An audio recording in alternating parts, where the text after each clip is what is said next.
Nous allons prendre ce chant, Saint-Esprit. Le Saint-Esprit est là. Est-ce que vous pensez que le Saint-Esprit est là? Amen. Ah, là c'était puissant. Là, je crois que... Hein, amen. Alléluia. Donc, on va le chanter de tout notre cœur. En ce matin, on va célébrer encore notre Dieu dans cette atmosphère d'adoration ce matin. Donc, comme je disais, peu importe ce que tu peux passer, peu importe ta vallée, peu importe tes combats, sache que Dieu est toujours avec toi. Même si on ne t'aime pas, sache que Dieu t'aime. Même si on se moque de toi, sache que Dieu t'élève. Même si on pense que tu es en bas, avec Dieu tu es en haut. Amen. Ce que la parole de Dieu nous dit, c'est quand je suis faible, c'est alors que je suis fort. Ma puissance me vient, pas de moi, mais me vient de toi, Seigneur. On va prendre ce chant comme une déclaration ce matin. Nous allons confesser que le Saint-Esprit est là. Si vous êtes arrivé avec quelque chose, des problèmes, des soucis, la maladie, lève-toi mon frère, ma soeur, et loue ton Dieu, parce que quand le Saint-Esprit est là, toute chose change, l'atmosphère change, le temps s'arrête. Et c'est le Dieu Tout-Puissant, c'est lui qui pose la main là où tu es malade. Quand il descend, oui tout s'arrête, il y a transfert entre ciel et terre. Quand il descend, l'atmosphère change, il y a transfert entre ciel et terre. Quand il descend, oui tout s'arrête, il y a transfert entre ciel et terre. Quand il descend, l'atmosphère change, il y a transfert entre ciel et terre. Quand il descend, oui tout s'arrête, il y a transfert entre ciel et terre. Quand il descend, oui tout s'arrête, il y a transfert entre ciel et terre. Le Saint-Esprit est là. Le Saint-Esprit est là. Est-ce que tu le crois? Le Saint-Esprit est là. Le Saint-Esprit. Qu'est-ce qui arrive quand le Saint-Esprit est là? Les maladies s'enfuient, les aveugles voient, les paralytiques sautent de joie. Les stériles enfants, même les sourds entendent. Les sourds entendent par sa puissance, par sa puissance. Les maladies s'enfuient, les aveugles voient, les paralytiques sautent de joie. Les stériles enfants, les sourds entendent par sa puissance, par sa puissance. Quand l'Esprit de Dieu est là, les maladies s'enfuient, ils quittent la place parce que le Saint-Esprit est là. Oh, Saint-Esprit, prend toute la place, inonde ce lieu, sature ce moment, sature nos vies, prend la place. Alléluia.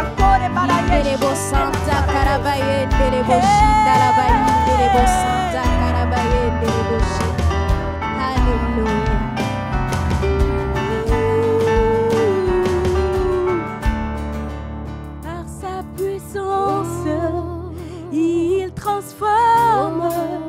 Par sa puissance, il guérit. Quoi que tu aies guéri ce matin, Par sa puissance, il renouvelle.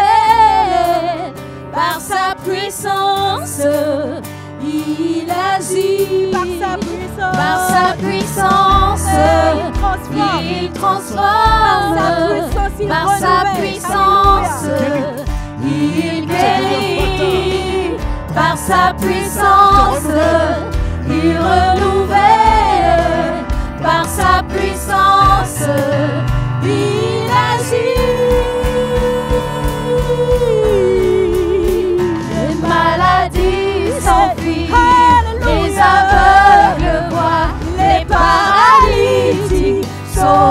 de joie. Les stériles enfants. Les stériles Quelle que soit la situation. les sourds Alléluia. entendent par sa puissance, par sa puissance. Les maladies s'enfuient, les aveugles voient, les paralytiques sautent de joie. Les stériles l'entendent, les sourds entendent, Même si tu es malade par sa depuis des années, puissance, sache que par avec sa la foi, puissance, le Seigneur va te guérir ce matin. Maladie s'enfuient, les aveugles voient, les paralytiques sautent de joie.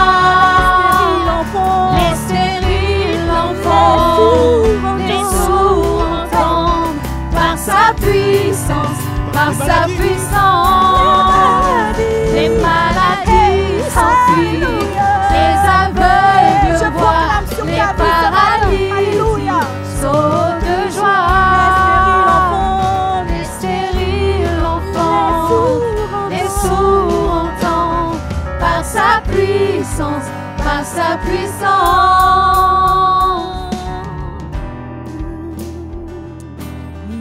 Santa Karabayende Reboshi, Darabayanda Rabasita Karabayende Reboshi. Oui, Seigneur, c'est encore possible. Seigneur, Seigneur, c'est encore possible. Seigneur, c'est encore possible pour quelqu'un. Seigneur, tu n'as pas encore dit ton dernier mot. Seigneur, Sarah était ménopausée plus. Tu as agi. Seigneur, tu as agi. Tu lui as donné un Isaac. Et je crois que c'est le cas pour quelqu'un ce matin. La Bible déclare que tu es le même hier, aujourd'hui, éternellement. Tu ne changes pas. Oui, Seigneur. Alléluia. Alléluia. Alléluia. Alléluia. Alléluia.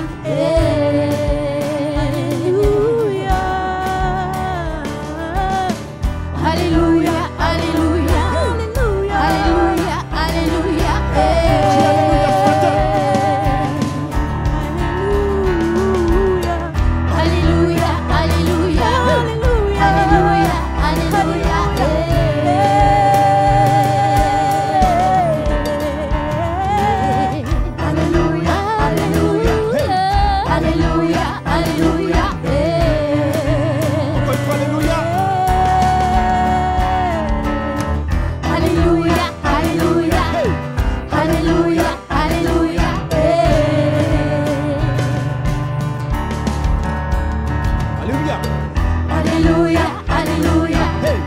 Alléluia. Alléluia.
On prend ce passage dans la parole pour plus présenter les emblèmes en ce matin. Il se trouve dans, tu peux t'asseoir si tu le désires, dans Matthieu 26 à partir du verset 26. La parole de Dieu nous dit que pendant qu'il mangeait, Jésus prit du pain et après avoir dit la bénédiction, il le rompit, le donna aux disciples en disant « Prenez et mangez, ceci est mon corps ». Il prit ensuite une coupe et après avoir rendu grâce, il la leur donna en disant « Buvez-en tous. Ceci est mon sang, le sang de l'alliance, qui est répandu pour beaucoup pour le pardon de vos péchés. » Et on peut le remplacer par ce matin pour le pardon de tes péchés. Amen. Alors, ce que nous allons prendre en ce matin, c'est un morceau de pain et ce jus de fruits qui, aux yeux des hommes, représente simplement des choses humaines, mais aux yeux de Dieu, cela a une grande signification. Et le Seigneur nous dit que son sang qui est répandu pour toi, pour le pardon de tes péchés. Encore aujourd'hui, tu peux venir demander pardon à Jésus parce que son sang nous purifie et son sang te sanctifie. En ce matin, quelle que soit ta situation, quels que soient tes combats, quelles que soient tes chutes, le Seigneur t'aime. Et tu peux toujours revenir. Des fois, quand on chute, nous sommes tous tombés un jour, on ne va pas se le cacher. Amen. Nous sommes qui sont là à la louange, nous ne sommes pas des super héros spirituels. Nous sommes de simples humains qui avons nous aussi nos faiblesses, comme vous. Mais nous savons que à la croix, Jésus nous a déjà pardonné. Et son sang nous purifie. Alors peu importe ce que tu as fait, peu importe ta chute, sache que Jésus t'aime. Et n'oublie jamais cela. Il est toujours temps de revenir à la bergerie. Parce que son sang coule encore de la croix pour toi encore aujourd'hui. Alors ne laisse pas l'ennemi te terrasser. Ne laisse pas l'ennemi te maintenir par terre. La Bible dit que 7 fois le juste tombe, 7 fois je le relèverai. Alors peu importe, même si tu es tombé 40 fois, 50 fois, 100 fois, c'est pas ça le plus important. Le plus important, c'est que Dieu par sa grâce te relève. Dieu par son sang te purifie. Et Dieu par son sang fait quelque chose de nouveau pour toi.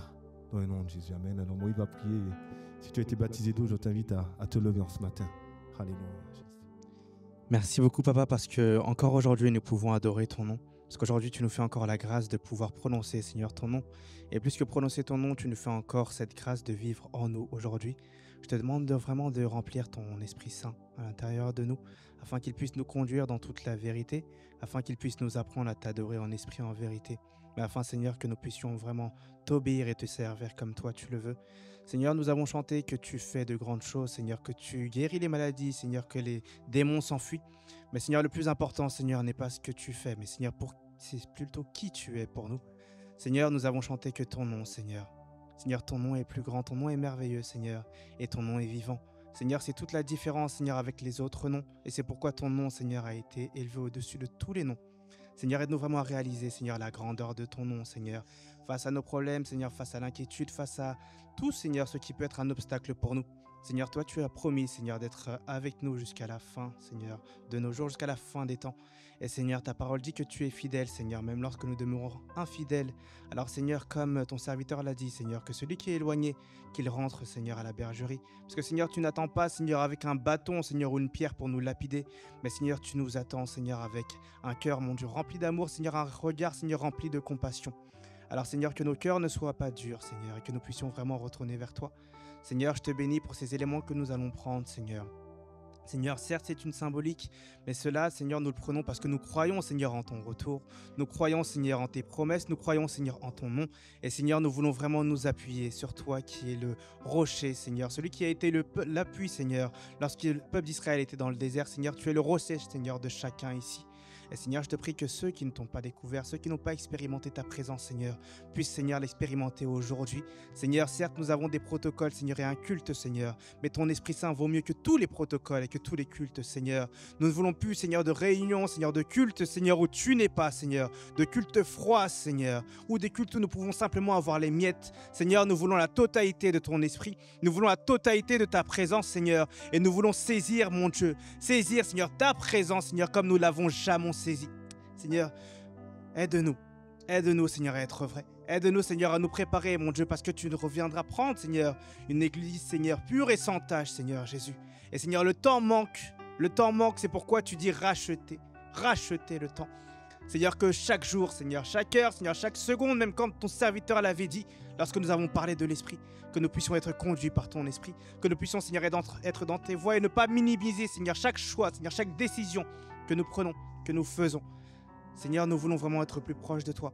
Et Seigneur, nous ne voulons pas t'adorer uniquement avec nos bouches, Seigneur, mais nous voulons, Seigneur, t'adorer avec notre cœur, avec notre esprit, Seigneur, avec notre corps, Seigneur, et avec notre comportement également. Que notre vie, Seigneur, soit des vies, Seigneur, où tu as agréé, Seigneur, avec un parfum, Seigneur, de bonne odeur, Seigneur Jésus. Seigneur, nous sommes là sur l'autel et nous voulons que ton esprit nous remplisse de toi. Seigneur, donne-nous d'être vrais, Seigneur, et d'avoir, Seigneur, à chaque fois, mon Dieu, ta parole, Seigneur, gravée dans nos cœurs. Seigneur, je te bénis pour les cœurs qui sont présents ici, et pour ceux qui ne sont pas présents, pour ceux qui nous visitent, Seigneur, pour ceux qui nous ont quittés. Parce que Seigneur, toi, tu connais les cœurs mieux que nous-mêmes. Et Seigneur, toi, tu nous connais profondément et pourtant tu ne nous juges pas. Seigneur, aide-nous vraiment à voir les autres avec ton regard d'amour. Aide-nous, Seigneur, vraiment à voir les autres, Seigneur, comme toi tu les vois. Aide-nous, Seigneur, à les voir, mon Dieu, remplis, Seigneur, remplis de toi. Et Seigneur, je te prie vraiment que ton nom, Seigneur, nous garde unis. Au nom de Jésus. Amen. Alors que le nom du Seigneur soit béni. On va prendre ce chant. Béni soit ton nom.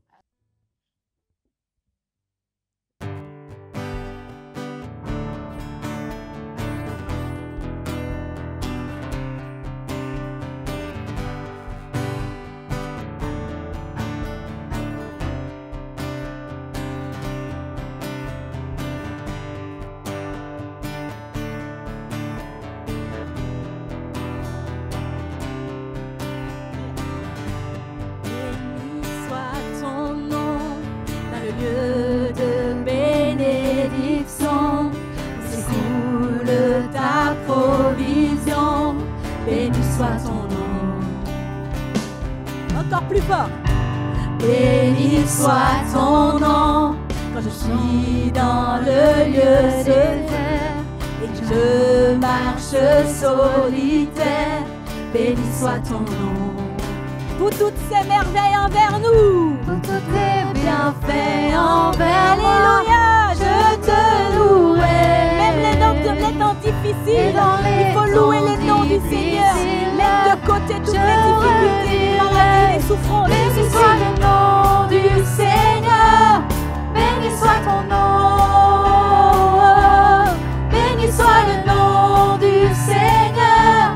Béni soit ton glorieux nom. Tapez les mains, tapez les mains.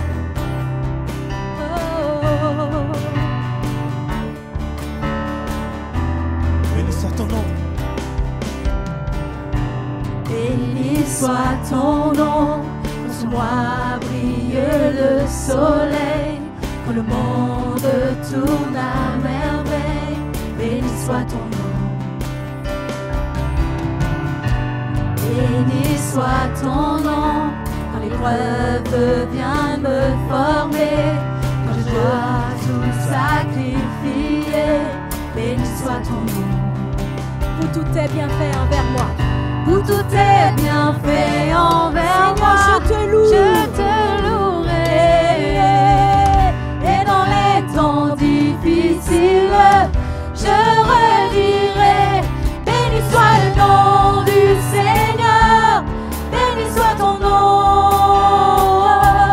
Béni soit le nom du Seigneur. Béni soit ton glorieux nom. Béni soit le nom du Seigneur. Béni soit ton nom. Béni soit le nom du Seigneur. Béni soit ton glorieux nom. Nous allons dire, Seigneur, tu as donné, tu as repris. Alléluia. Seigneur, tu as donné. Seigneur, tu as donné. Seigneur, tu as repris. Malgré tout, je dirai que ton nom soit béni. Seigneur, tu as donné. Seigneur, tu as repris. Malgré tout, je dirai que ton nom soit béni.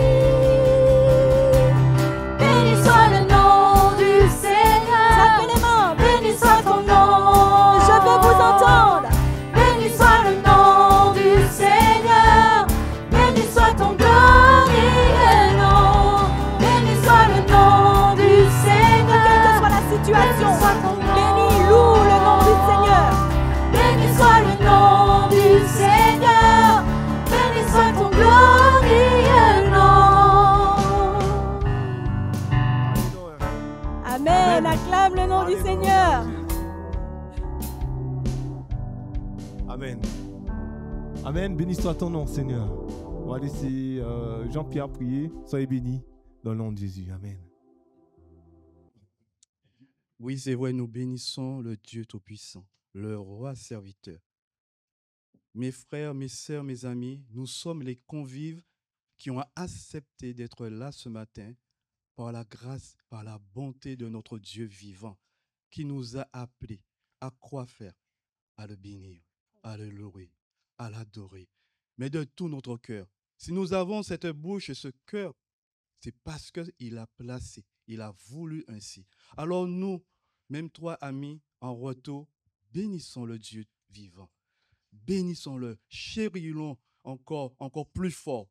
Alors Seigneur, tu vois, ces corbeilles nous avons ramassées. Nous croyons encore non seulement au projet, mais comme l'a dit le frère encore, pour tout ce que l'Église a mis comme projet pour aider les moniteurs, les monitrices et les enfants dans tout ce qui est les fournitures ainsi que le mobilier et les pasteurs. Seigneur, tu es bon.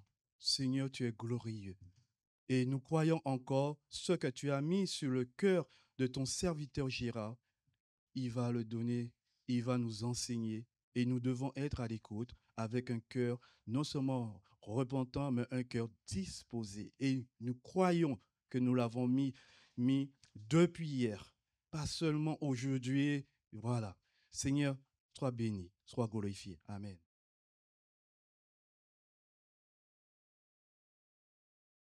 Alléluia. Les amis, soyez les bienvenus, ceux qui ont l'habitude aussi de nous suivre sur les réseaux sociaux. Que la grâce de Dieu soit sur chacun d'entre nous. Amen. Amen. J'étais assis et je chantais comme vous. Je priais comme vous. Et j'ai entendu beaucoup de choses qui m'ont fait du bien. Et une pensée est venue dans mon cœur. La démarche la plus importante que tu dois faire, que nous devons faire, que peut-être une ou deux personnes n'ont pas encore faite, ce n'est pas la présence humaine. Ce n'est pas la présence dans ces lieux, ce n'est pas l'adhésion à cette assemblée, même si c'est réjouissant pour le pasteur. Mais ce que le Seigneur te demande, c'est ton cœur. Ce serait tellement malheureux qu'un jour, tu arrives dans la présence de Dieu et te dises, je ne t'ai jamais connu. Et tu lui diras, mais Seigneur, tous les jours, j'étais au culte à Pontreau. Il dit, oui, ta présence physique, mais ton cœur. Il y a des personnes qui s'habituent. Ça devient comme un club, mais qui n'ont jamais fait une vraie rencontre avec Dieu, qui n'ont jamais pleuré sur leurs péchés. Comme si le ciel était toujours fermé, alors que le ciel est déjà ouvert. Nous avons entendu que Dieu est amour. Il n'est pas là ni pour te condamner, te juger, parce qu'il te connaît. Tu es un pauvre pécheur. Si tu ne le sais pas, je te l'annonce. Mais un pécheur qui peut être gracié, un pécheur qui peut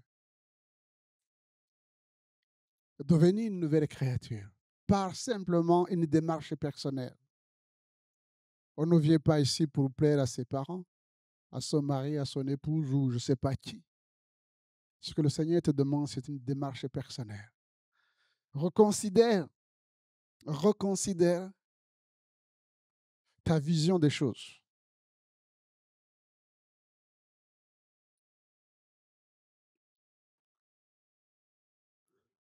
Dieu t'a donné la vie pour un temps. Pour un temps. Il a donné, il peut la reprendre.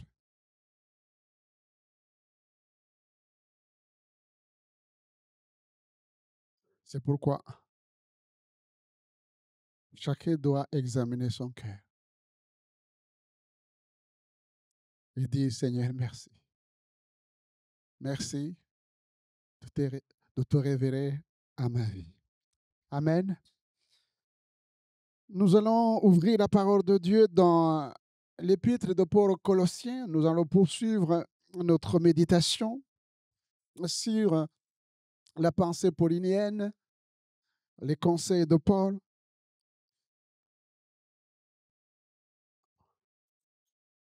Dimanche passé, nous avons médité sur le chapitre 1 et nous allons maintenant poursuivre avec le chapitre 2.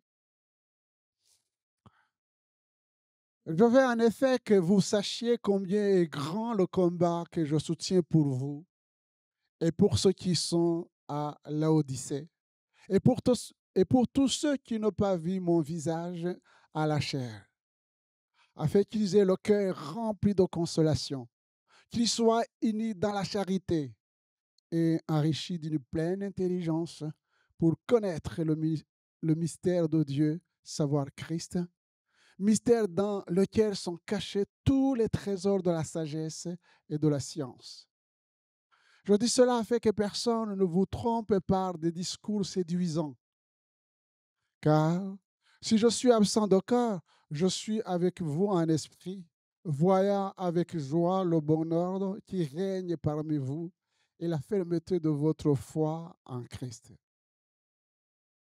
Ainsi donc, comme vous avez reçu le Seigneur Jésus-Christ, marchez-en en lui, étant enracinés et fondés en lui et affermis par la foi, d'après les instructions qui vous ont été données, et abondez en actions de grâce.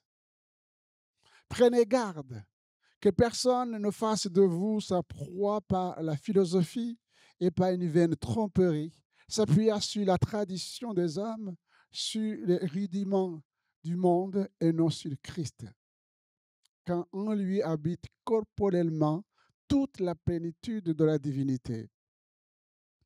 Vous avez tout pleinement en lui, qui est le chef de toute domination et de toute autorité. Et c'est en lui que vous avez été circoncis d'une circoncision que la main n'a pas faite, mais de la circoncision de Christ qui consiste dans le dépouillement du corps de la chair et a été enseveli avec lui par le baptême. Vous êtes aussi ressuscités en lui et avec lui par la foi à la puissance de Dieu qui l'a ressuscité des morts. Vous qui étiez morts par vos offenses et par l'incirconcision de votre chair, il vous a rendus à la vie avec lui en nous faisant grâce pour toutes nos offenses. Il a effacé l'acte dont les ordonnances nous condamnaient et qui subsistait contre nous, il l'a détruit en le clouant à la croix. Il a dépouillé les dominations et les autorités.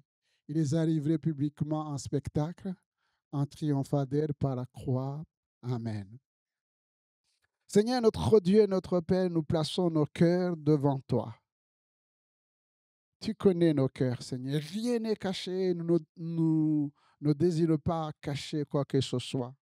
C'est avec des cœurs humbles que nous t'invitons, Seigneur, afin que tu continues cette œuvre de changement, de régénération dans nos cœurs, purifiant, sanctifiant, justifiant, afin que personne ne soit laissé de côté. Mais au contraire, Seigneur, quand tu reviendras, que tu nous trouves prêts à partir avec toi dans le nom de Jésus. Amen. Je veux en effet que vous sachiez combien est grand le combat que je soutiens pour vous. Amen. Le combat. Le combat spirituel. Amen. Est-ce que vous priez les uns pour les autres? Est-ce que vous combattez pour les autres? Paul aime l'Église. Amen. Partout où il est passé, il ne s'est pas contenté de prêcher, mais aussi de nouer des relations, de connaître chacun et de dire, je vous porte dans mon cœur. Amen. Je vous porte dans mon cœur.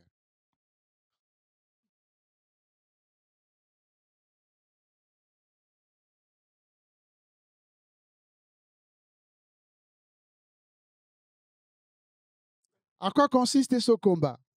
Eh bien, il pense aux Colossiens. Il dit, eh bien, mon désir, ma prière, c'est que vous soyez consolés, que la consolation de Dieu à travers vos épreuves soit une réalité. La consolation de Dieu. Avoir un cœur rempli de consolation à la place de la tristesse, à la place de la douleur, à la place du deuil. Vous savez, chers frères et sœurs, que nos mots sont limités. Nos mots sont limités. Qui n'a pas connu des moments de tristesse, de moments d'échec? Qui n'a pas connu peut-être dans sa famille un deuil où les mots, les paroles, même des paroles des nôtres ne pouvaient plus toucher notre cœur? Où nous pensions que nous étions perdus, perdus. Mais une parole de Jésus, une parole fraternelle, inspirée, a changé complètement notre situation. Et Paul dit aux Colossiens, je connais les épreuves que vous traversez.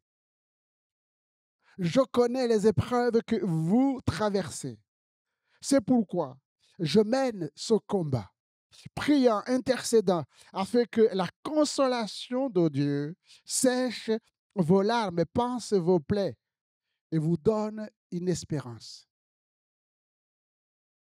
Il vous donne une espérance. Juste un exemple, parce qu'il y a plusieurs exemples dans la Bible. Souvenez-vous que Jésus, avant de mourir, avait déjà annoncé sa mort. Mais les disciples entendaient cette parole, mais n'avaient jamais réalisé l'impact de la mort de Jésus.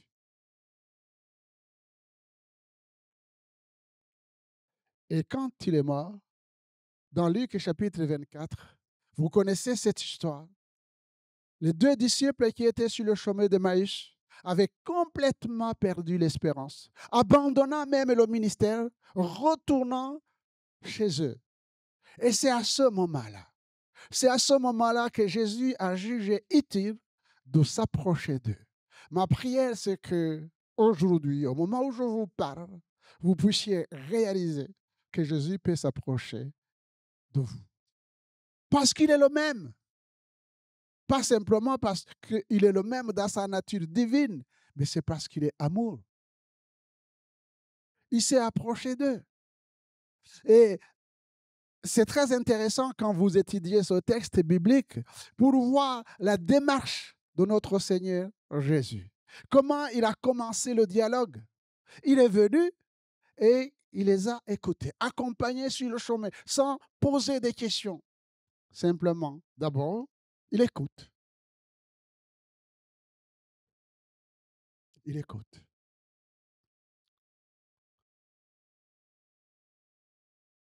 Il écoute. Est-ce que vous savez que Dieu vous écoute? J'aimerais tellement que la parole de Dieu soit une réalité dans notre vie. Ce qu'il a fait pour ces gens qui étaient perdus, qui avaient tout abandonné, parce que quand il a commencé à leur expliquer sa vie, pourquoi il était venu et pourquoi il devait mourir, et que cela était écrit, la Bible nous dit que pendant ce temps où le Seigneur expliquait les Écritures, les cœurs se réchauffaient. Et c'est là où on voit la différence entre nos paroles qui sont limitées, chers frères et sœurs. Malgré que nous aimons, mais peut-être qu'une parole poussée par le Saint-Esprit peut faire beaucoup plus. C'est pourquoi la Bible nous dit, soyez toujours, constamment remplis du Saint-Esprit, afin que vous soyez non seulement être édifiés vous-même par le Saint-Esprit, mais pour que vous puissiez aussi édifier les autres.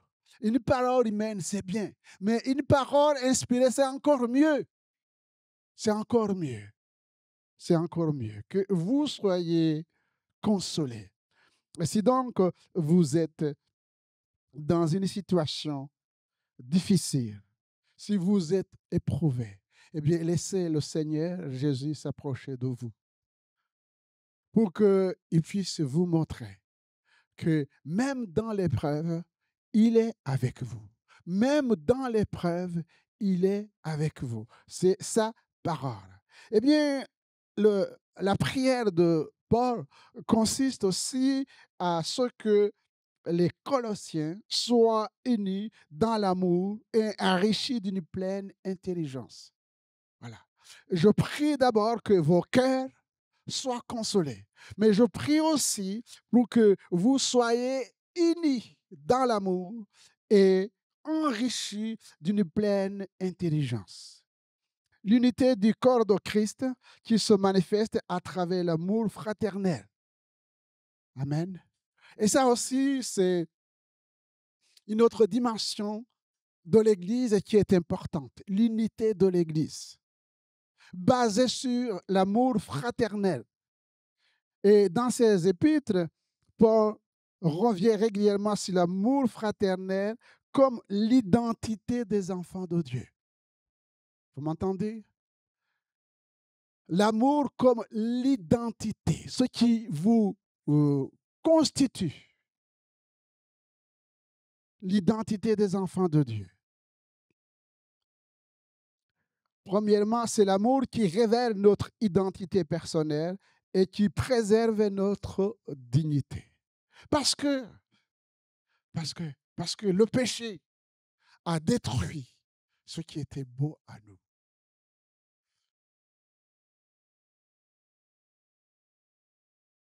Et c'est pourquoi Dieu qui est assis sur son trône de grâce, voyant le péché qui ravage les vies, eh bien, il a décidé, il a pris une décision qui est gravée dans le ciel et sur la terre, car Dieu a tant aimé le monde qu'il a donné son Fils unique afin que quiconque croit en lui ne périsse point, mais qu'il ait la vie éternelle. Notre humanité déchue, reconstruite en Christ, née de nouveau, amen, qui ne périsse pas. Nous sommes entourés par des hommes, par des choses qui cherchent notre destruction. Tous les jours, tous les jours. Et Dieu l'a vu. Et la seule solution à ce problème, c'est Jésus. Amen, c'est Jésus. Mais c'est l'expression de l'amour de Dieu. C'est l'expression de l'amour de Dieu. Dieu nous a aimés. Dieu t'a aimé. Il n'est pas pour les autres, il est pour toi aussi. Il est pour toi aussi. Et c'est donc en donnant son cœur à Jésus que l'œuvre de régénération dont il est question, l'œuvre de la croix, naît de nouveau. Amen. Et vous arrivez de fêter votre anniversaire de naissance.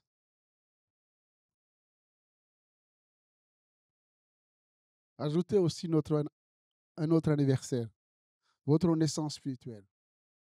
Et elle est aussi importante. Essayez de la dater. Vous savez qu'on cherche pour dater des choses. Si vous ne vous souvenez pas, essayez, cherchez. Quand est-ce que vous êtes né de nouveau? Essayez de faire des recherches. Demandez à Dieu quand et comment les choses se sont passées. Si vous ne savez pas quand et comment les choses se sont passées, vous n'êtes pas né de nouveau. Allez demander à votre maman si vous l'avez encore. Il se souvient très bien quand il a mis au monde. Et dans quelles circonstances? Il ne peut pas oublier. Parce que c'est un événement extraordinaire. Quand on est né de nouveau, on ne peut pas oublier. Oui, nous ne faisons peut-être pas comme on le fait pour les choses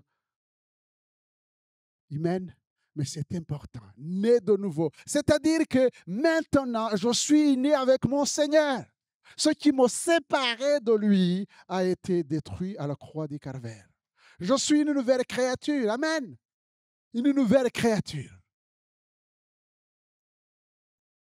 Est-ce que vous êtes une nouvelle créature? Une nouvelle créature. C'est pourquoi on peut dire les choses anciennes. On peut les dater aussi. Les choses anciennes sont passées. J'étais menteur, j'étais infidèle, j'étais criminel, j'étais violent, Et on continue. Mais ces choses, ce n'est plus moi. Cette personne, je ne la connais pas. Elle a été crucifiée à la croix. Elle est morte. Je suis maintenant une nouvelle créature par la grâce de Dieu. Par la grâce de Dieu. Quand nous rendons témoignage de notre nouvelle vie en Jésus-Christ, ce n'est pas par orgueil, mais c'est pour montrer que Dieu est puissant. Amen. Dieu est puissant. Il va chercher un homme, une femme dans la boue du péché. Et c'est son désir pour la laver, la purifier, la sanctifier et la présenter à son Père. Né de nouveau.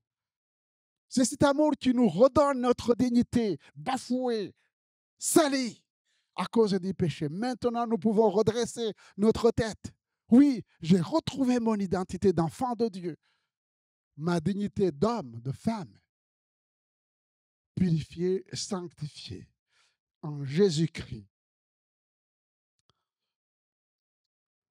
Nous étions perdus. Nous étions perdus.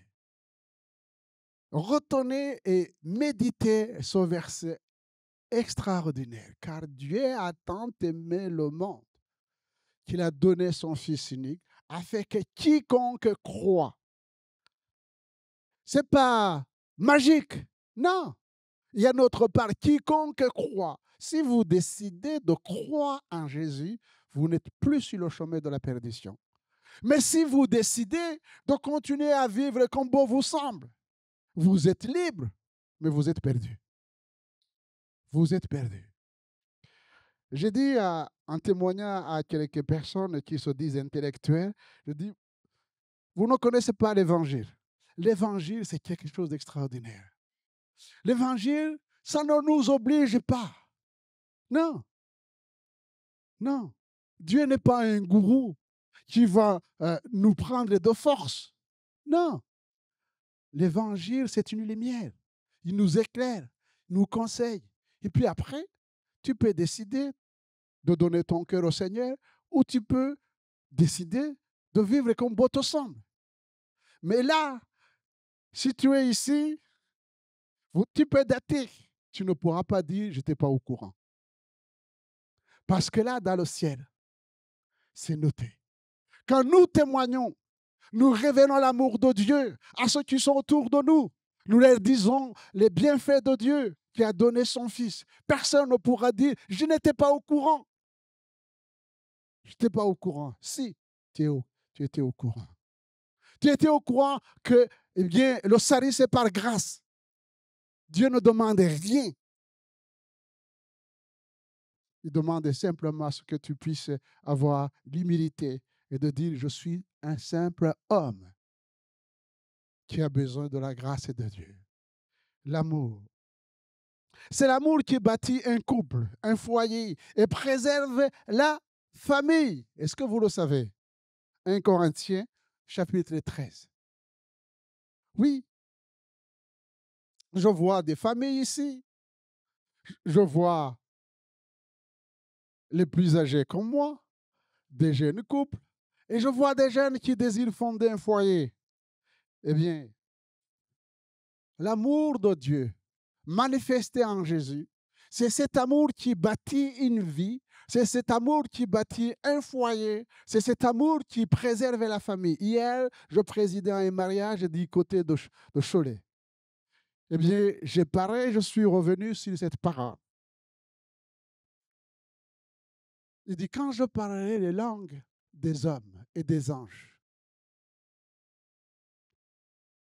Si je n'ai pas la charité, donc l'amour, je suis un erré qui résonne ou une cymbale qui retentit.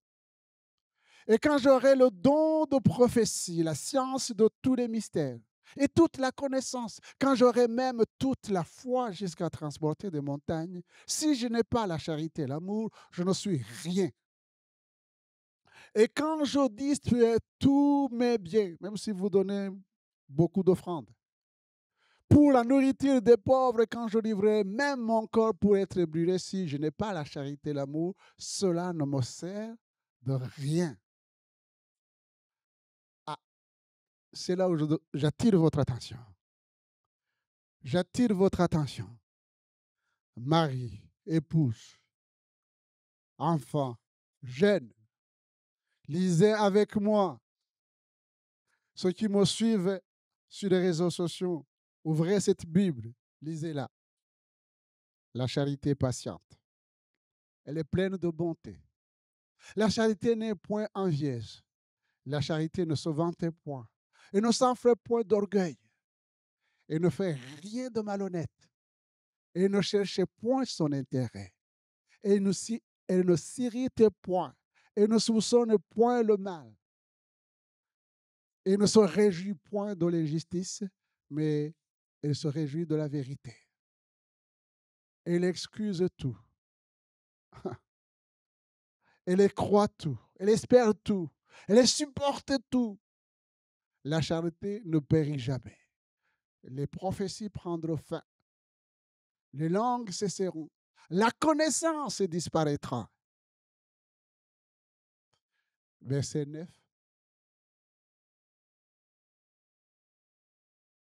Voilà, car nous connaissons en partie et nous prophétisons en partie. Vous voyez, chers frères et sœurs, pour tous ceux qui aiment l'aspect prophétique, j'en fais partie. L'amour est plus grand que la prophétie. Ce genre de choses sont moins fréquentes ici. Mais si vous allez en Afrique, en particulier, et je ne cite aucun pays pour ne pas blesser la personne, parce que je rappelle à ceux qui ne connaissent pas l'Afrique, que l'Afrique, c'est un continent, ce n'est pas un pays. J'ai eu aussi des discussions avec des soi-disant savants qui disent « Je suis spécialiste de l'Afrique ». Je dis « Quoi ?» Spécialiste. Je suis né dans mon pays, j'ai voyagé, et je pense que si je devais être spécialiste, il y a des gens qui disent qu'ils sont spécialistes de tel pays, qui ne sont même pas nés et grandis dans ce pays. Spécialistes. Il y a des gens qui sont frères de la prophétie. De la prophétie. Mais qui ont de la haine. Mais l'amour est plus grand que la prophétie. L'amour est plus grand que l'intelligence. L'amour est plus grand que tout.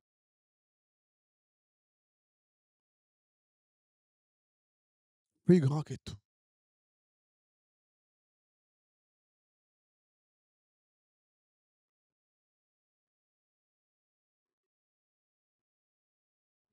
On ne peut pas s'attacher à une personne qu'on n'aime pas.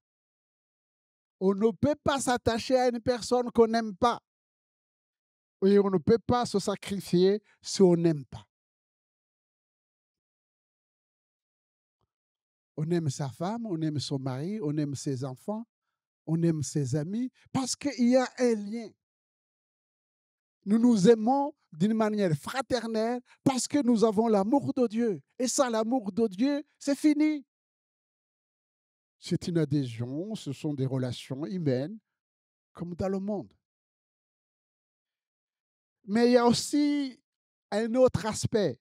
C'est l'amour, c'est l'identité de l'ambassadeur de Christ. Notez bien. Non seulement nous sommes sacrificateurs pour Christ, mais nous sommes des ambassadeurs. C'est ce que dit la Bible, les ambassadeurs pour Christ.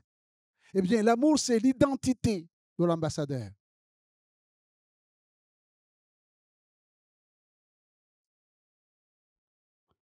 Et c'est Jésus qui l'a dit. À ceci, tous connaîtront que vous êtes mes disciples, que vous êtes mes ambassadeurs, si vous avez l'amour les uns pour les autres. Ambassadeurs que vous êtes. Si vous n'êtes pas l'amour, si vous n'avez pas l'amour de Christ, eh bien, vous ne représentez pas le royaume de Dieu. Nous représentons le royaume de Dieu basé sur l'amour de Dieu parce que nous sommes remplis de l'amour de Dieu, parce que nous parlons de Jésus-Christ, mort pour nous, ressuscité pour nous. Cette unité préserve l'Église des divisions. Voilà. Voilà ce qui préserve l'Église des divisions. C'est l'amour. Les chrétiens ont la même vision. Amen. Les chrétiens ont la même vision.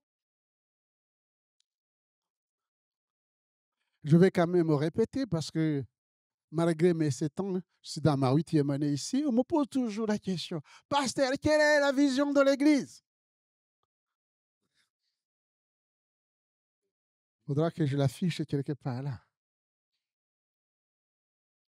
Eh bien, bien sûr qu'on peut trouver plusieurs visions, mais la mienne, celle que je partage partout, c'est être en Christ. Oui, notre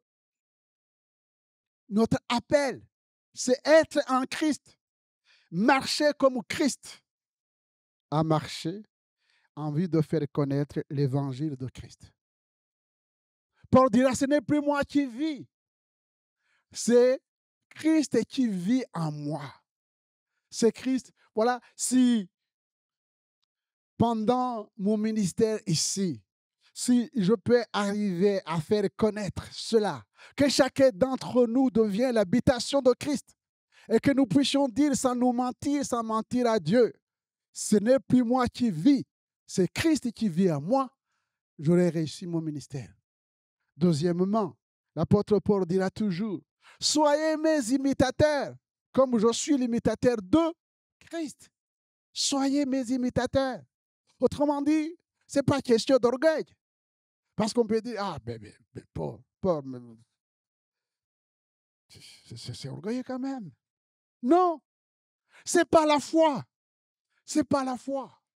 Il a été changé, transformé, appelé à servir le Seigneur.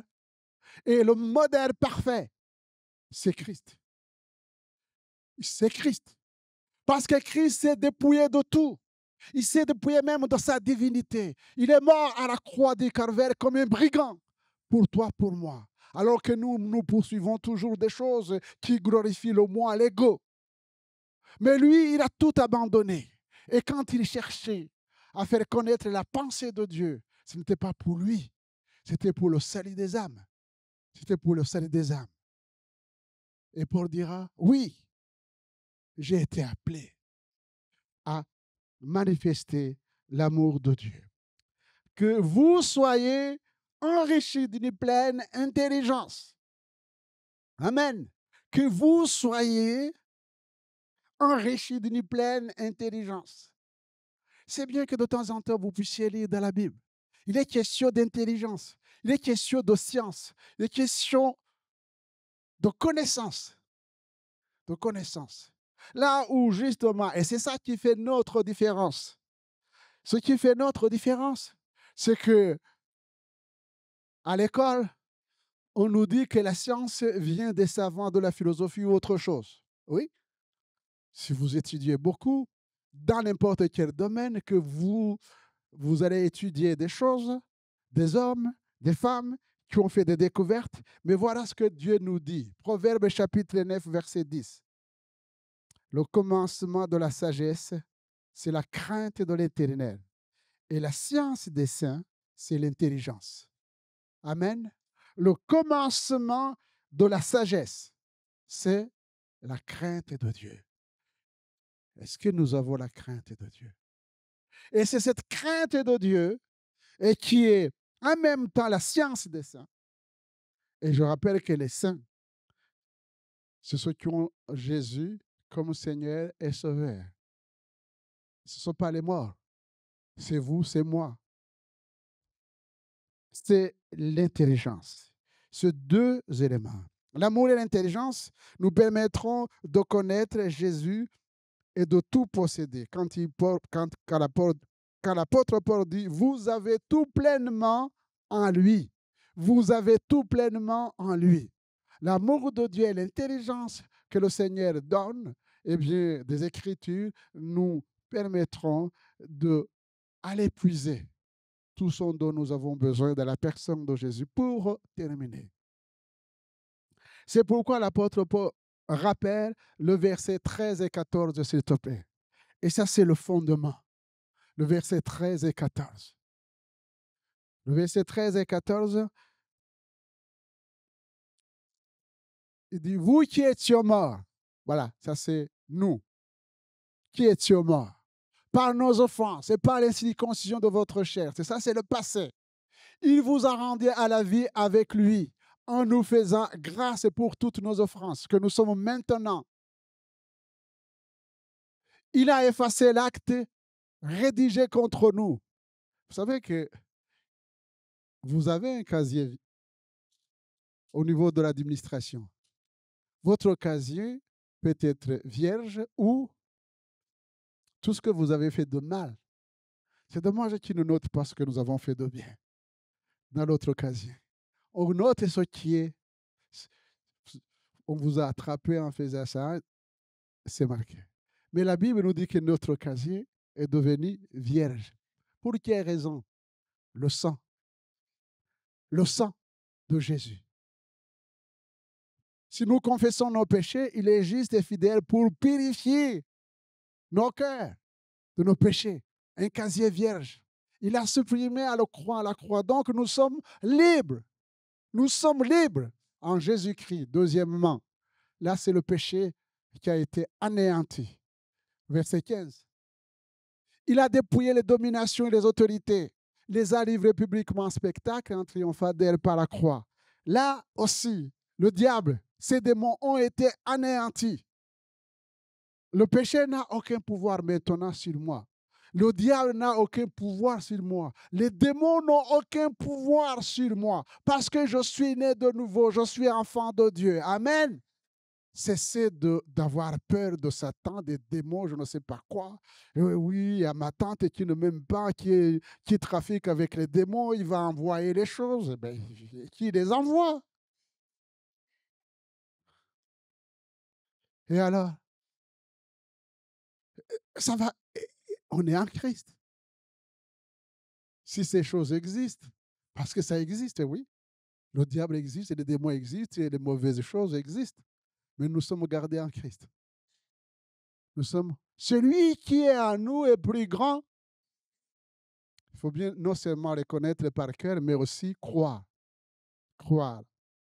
Alors, je vous laisse des sujets de réflexion, puisqu'ils nous disent ce qui nous permet de... Donc, cette victoire sur le péché, sur les puissances des ténèbres, même sur la mort, eh bien, nous permet de discerner les fausses doctrines, les hérésies. Je reviendrai plus tard sur ces choses-là. Eh bien, de les combattre par l'Évangile. Et l'apôtre ajoute, il faut que nous soyons revêtus de l'homme nouveau. Ah, revêtus de l'homme nouveau. 3-4 personnes. Josué, vous connaissez Josué? Allez lire rien que le chapitre 1er. Mais je prends le verset qui me tient à cœur pour montrer comment Josué a été revêtu de la puissance d'en haut pour conduire le peuple de Dieu. Josué chapitre 1er, verset 8. Que ce livre de la loi ne s'éloigne point de ta bouche. Médite les jours et nuits pour agir fidèlement sur ce qui est écrit, car c'est alors que tu auras du succès dans tes entreprises, c'est alors que tu réussiras. Amen. Josué. Esdras, chapitre 7, verset 10. Car Esdras avait appliqué son cœur à étudier et à mettre en pratique la loi de l'Éternel et à enseigner au milieu d'Israël les lois et les ordonnances. Il avait appliqué son cœur à étudier et à mettre en pratique la loi de l'Éternel. Jérémie, chapitre 15, verset 16. J'ai recueilli tes paroles, je les ai dévorées. Tes paroles ont fait la joie et l'allégresse dans mon cœur. Vous avez, pour ceux qui désirent étudier les thèmes, vous avez trois points que je viens de mentionner. Savoir se gouverner et gouverner les autres. Josué, le principe de la gouvernance. Deuxième, le principe de l'enseignement. Esdras. Et ceux qui cherchent le bien-être dans la psychologie, vous avez aussi le bien-être en Christ. Dévorez les paroles de Dieu. Amen. Et Jacques, chapitre 1er, verset 22. Lisez et on termine parce que vous avez le repas pour toute la semaine.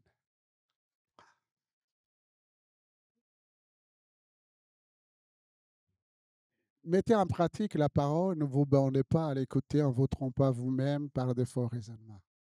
Car si quelqu'un écoute la parole et ne la met pas en pratique, il est semblable à un homme qui regarde dans un miroir son visage naturel et qui, après s'être regardé, s'en va et oublie aussitôt qui il était. Mais celui qui aura plongé les regards dans la loi parfaite, la loi de la liberté, et qui aura persévéré, n'étant pas un auditeur oublié, mais se mettant à l'œuvre, celui-là sera heureux dans son activité. Amen. Alors, chers frères et sœurs, que le Seigneur nous aide à grandir dans l'amour de Dieu, l'amour les uns pour les autres, et à vivre d'une manière saine et sainte devant Dieu, fait d'annoncer l'Évangile. Prions le Seigneur. Père, nous te bénissons et nous te louons. Rendons grâce à ton nom. Merci pour mes frères, pour mes sœurs. Merci pour l'action du Saint-Esprit. Merci pour l'action de la puissance de l'Évangile. Je te prie vraiment de nous bénir les uns les autres et quand nous allons retourner dans nos domaines respectifs et sur le lieu du travail, donne-nous, Seigneur, le courage non seulement de vivre pleinement l'Évangile, mais aussi d'être un parfait de bonne odeur autour de nous, dans le nom de Jésus.